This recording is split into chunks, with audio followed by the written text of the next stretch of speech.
Hello, I'm Jason Glover, and welcome to Indie Designer's Journal, episode number 5. Today we're going to be doing a couple of things. We're going to be taking a look at the solo game, The Brambles, which is available on the Game Crafter. I'm going to give you my thoughts on this game from a designer's perspective. Also, we're going to be taking a look at a mechanic that I came up with this morning as soon as I woke up. I've been working on the expansion for Gate, which is a solo tower defense deck builder. That's what Gate is, and I'm working on an expansion for it right now. So for some reason I woke up this morning. I'm sure this has happened to other designers who may be watching this, but you have an idea based off the mechanics that you're currently working on for a game that sort of spawn a whole new design. So that happens to me quite a bit. In fact, Iron Helm was a game that I was working on for quite a while, and the concept of the draw 2 cards and flip 1 that's utilized as sort of the primary core mechanic in that game. I wanted to test that, and I designed a little game to sort of iron out those mechanics, and that game was Desolate. So Desolate was actually came after Iron Helm. It was sort of a way for me to test that mechanic, and I liked it so much, the simplicity of it, that I gave it a theme, gave it art, and added a few things to make it complex enough. And that game has had quite a bit of success as its own thing. And then I went back, once I got all that dialed in, I went back and took what I learned from that and created Iron Helm.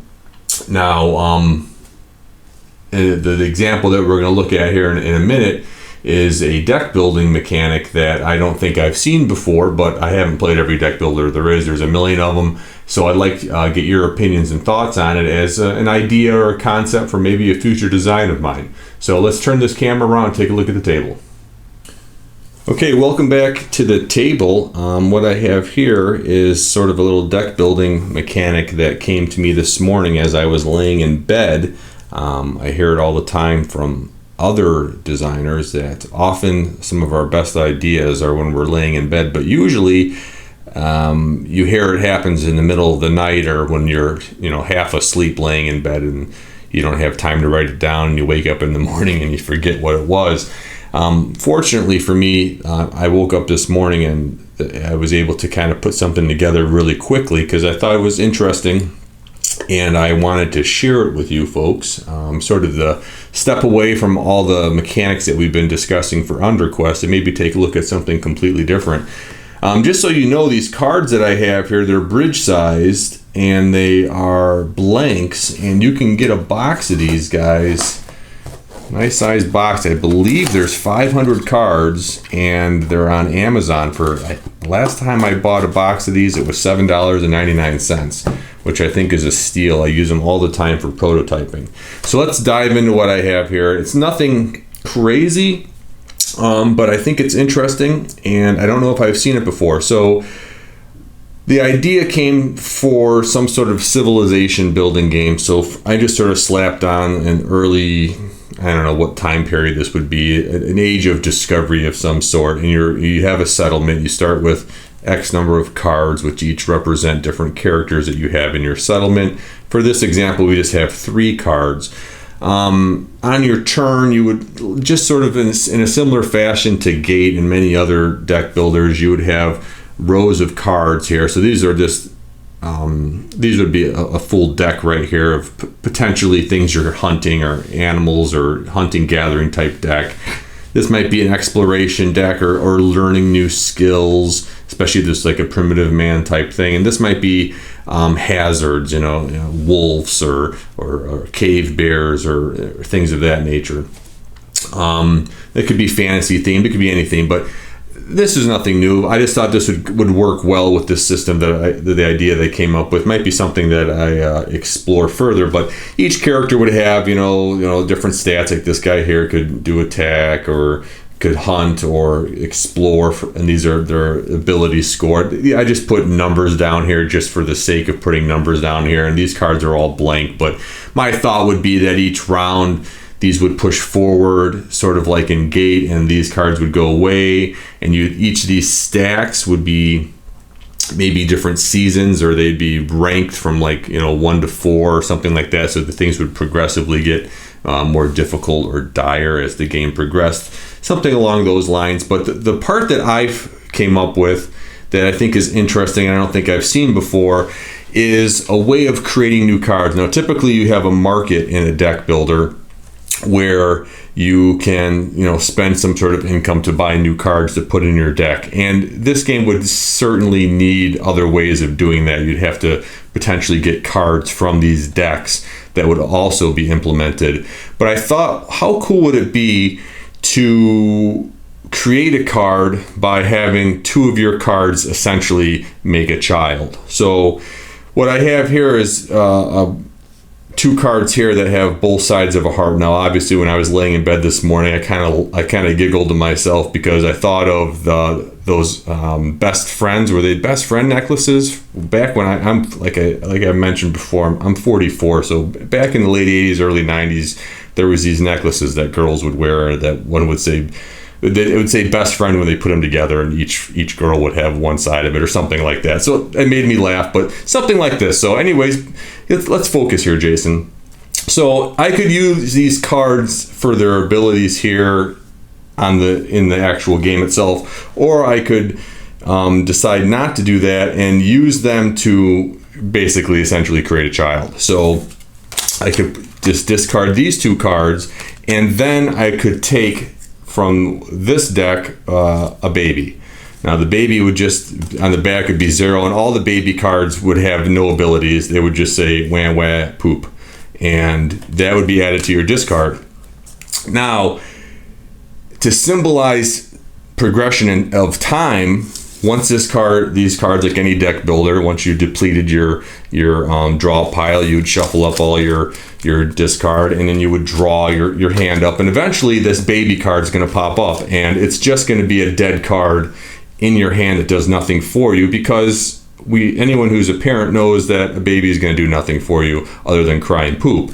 So you would essentially get nothing from this card, but you wouldn't discard it. You would then be able to, you would discard it completely from the game, and you would be able to go through the child deck or young child deck. I think I put the numbers on the wrong ones. I did. So this should say 1 on the back.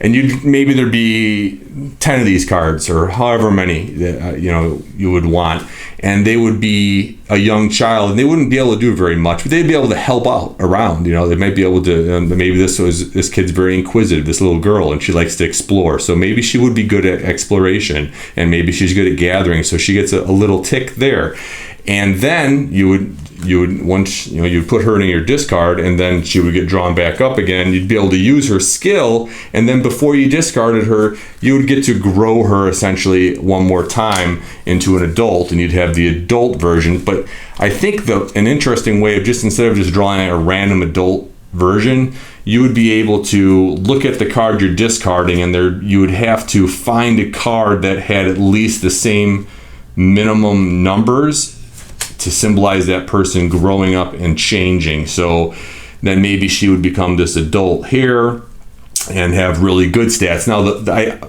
obviously, you're going to have to cycle through the deck quite a few times. So this has not been play tested, obviously, but I think that's a fun, unique idea. And I don't know if I've ever seen a game that allows you to sort of build a card in that manner, especially a child or a baby into a child into an adult. I think that's a really fun way to build a card, and I think what you would have to do to make it worth doing, because it's going to take so long for you to finally get to this card, is you'd have to have these cards be really powerful, like much better than cards that you could get otherwise. So that's the idea I came up with laying in bed this morning. Let me know if you've seen a game that utilizes something similar to that. I know there's like I said, a million deck builders out there. I thought this was kind of a fun idea. I don't know how far I'm going to take this concept, but let me know your thoughts in the comments below, and thanks very much. Okay, welcome to the table. What we have out here in front of you is the card game Brambles, which is available at the Game Crafter. It is a solo-only card game designed by John Burton.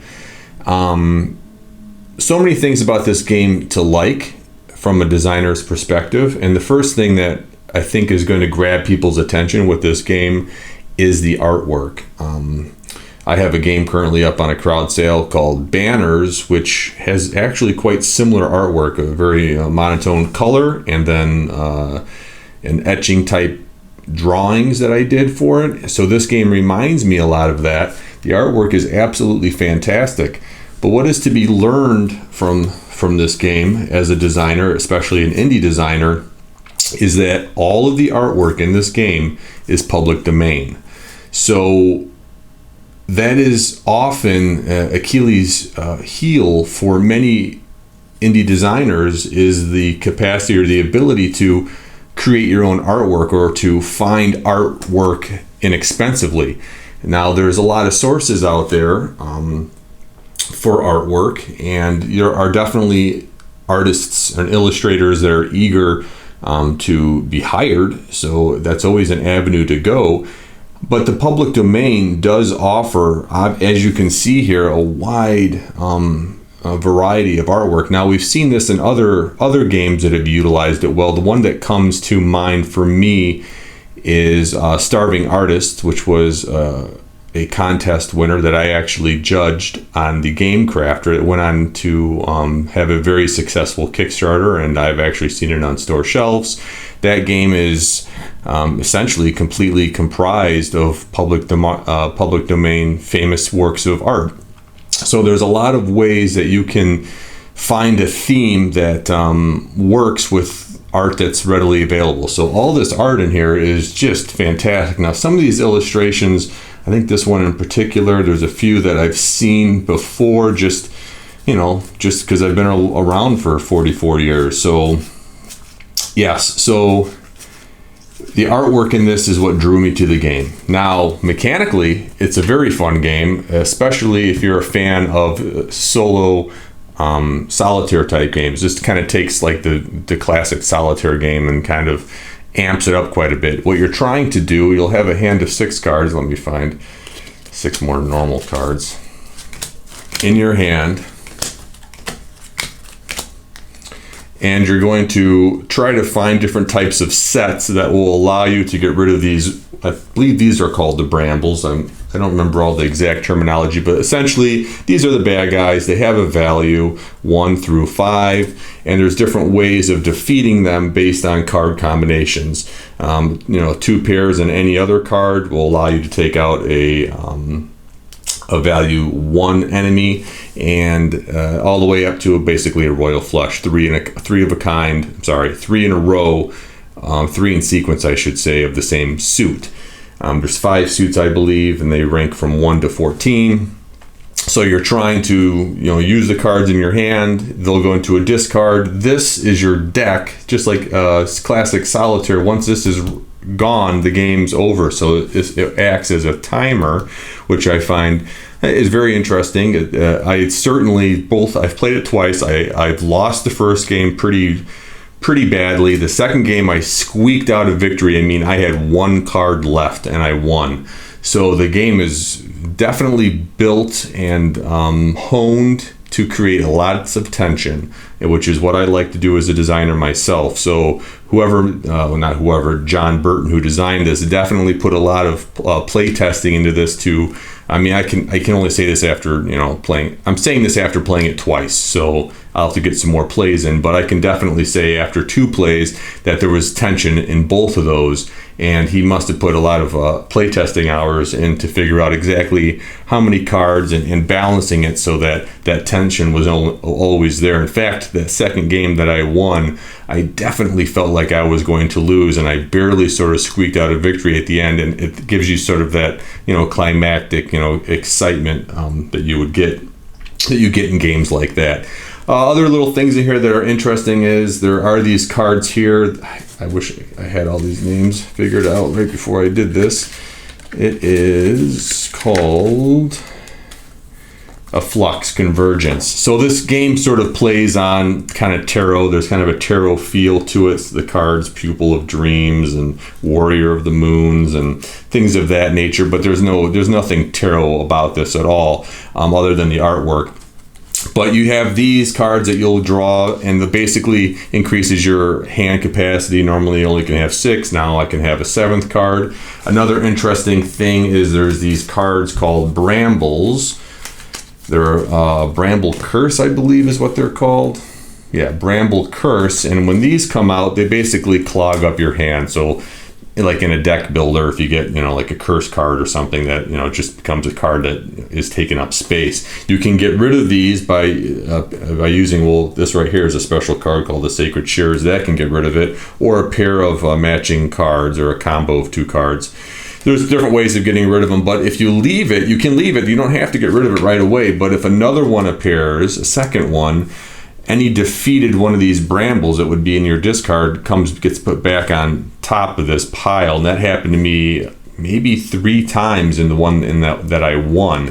And it's very, it feels like you're getting punched in the stomach. So from a designer's perspective, I think that's fantastic, because I love designing solo games that make you feel accountable for your actions, because I'm making all these decisions based on the information that I have. And when something goes bad, I can look back and say, I messed up right here, and I should have held on to that card instead of spending it the way I did, and that would have allowed this to happen. So whenever you can make a player feel like it's their responsibility that they lost, I think that's absolutely fantastic. That means the designer did their job. You don't want a player to feel like I flipped over a bad card and I lost the game, and it's the card's fault. Or I rolled a dice and I just rolled badly a couple of times and I lost the game.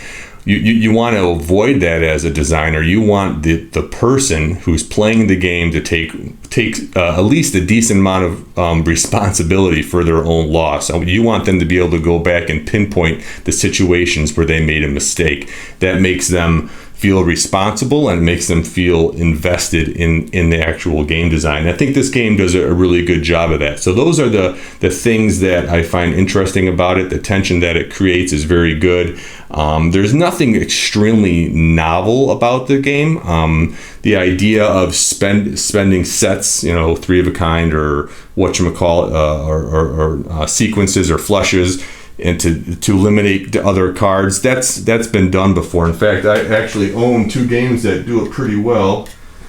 I pull them off my shelf. I got Dragonwood, which is by Game Right, which is more oriented for kids, but you spend sets similar to this to roll. That helps. If I remember correctly, it determines how many dice you can roll when you're fighting monsters. So it's similar to this. In the where's the classic? Here it is. The classic game that this reminds me of, possibly my favorite 2-player game of all time, is Battle Line. If you don't own this game, it's definitely worth purchasing. And this does a very similar thing where you have a set number of suits with different numbers, but this is a 2-player game. So what this Brambles does is sort of takes some of these ideas and puts it into a 1-player game, and I think it does a fantastic job of that. So again, this is available at the Game Crafter. I believe it's a staff pick. It gets a recommendation from me, especially if you're into solo games and this artwork is interesting to you. It's definitely something, if you set up, that people are it's gonna turn their heads when they're walking by if you're in public. Yes, I believe it's under $25. It comes in a nice small stout box, which is probably my favorite box that the Game Crafter has, or one of my favorite boxes. So this definitely gets a thumbs up from me. So take a look at it if it's interesting to you. Thanks again for stopping by. As always, please leave a comment below. I try my best to answer or reply to every comment that's left, especially in regards to mechanics. So if there's something that you liked in that deck building mechanic, or if you've seen it before, please leave a comment below, and I'd like to investigate those games, because I think it's kind of an interesting mechanic. Also, is there any games out there that utilizes art from the public domain that you think do a very good job of it? Because as I mentioned, that's a sort of an Achilles heel for a lot of indie designers, is that capacity or ability to get your hands on artwork. So again, I'll make note of the fact that I do have free art assets at graynome.com, there's a little tab on the side that says free art assets. So you can go there, and I have just about 100 black and white illustrations that are free to use for commercial use, whatever. They've been used in quite a few games, including 4 Against Darkness and a few others. So you're welcome to utilize those, but there is a lot of artwork, great artwork in the public domain, and there's many really good examples of it being utilized in such ways as to make a game just look fantastic. And good art is good art, regardless of if it's from 1490 or if it was created last week. So that's all I really have. If you like what you're seeing here on this channel, please subscribe. Like I said, leave a comment and put a thumbs up. I'm not really good at self-promoting, but I really do appreciate when I see new subscribers. It makes me feel as if this is, reaching people, and maybe give some sort of credit to what I'm doing. So I appreciate you stopping by, and hope to see you again soon. Thanks.